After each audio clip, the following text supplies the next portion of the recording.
The media frenzy moved from former President Trump's criminal trial in New York to Delaware, where the son of President Biden is facing federal gun charges.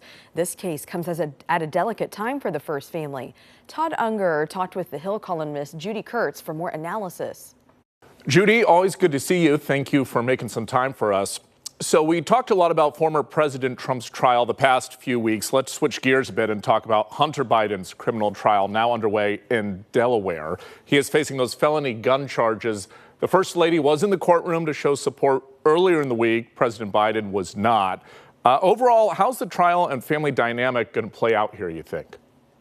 It's really fascinating to watch because we've been using the word unprecedented a lot to describe this election year, and especially in terms of former President Trump being the first former president to be convicted in a criminal trial. Well, this time, what's unprecedented is having a sitting U.S. president have a child who's in a criminal trial, and watching Jill Biden be there for Hunter Biden at that trial in Delaware in a way that President Biden really can't be, both logistically. It'd be very difficult to have him in a courtroom in Delaware, and also just politically, it's not a good look for him to be involved in this case to a certain degree. He's expressed support for his son in a statement, but that's about the extent of it. I mentioned this a bit when we discussed Trump's trial, and I think it's worth bringing up again here. How much does the public truly care about any of this? Are people really paying attention right now, you think?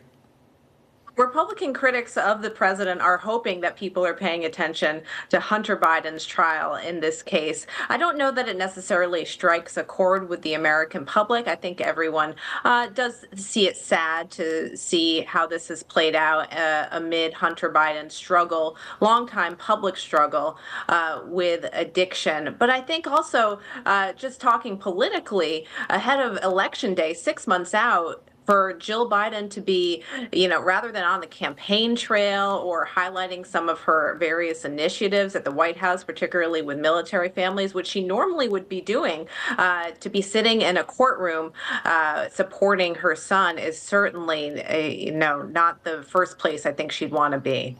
Yeah, mentioning the First Lady there and her campaign activities, she was recently here in Portland for a fundraiser. She does seem to be more out and about a little bit. Do you think that's something the Biden campaign is really focusing on ahead of November?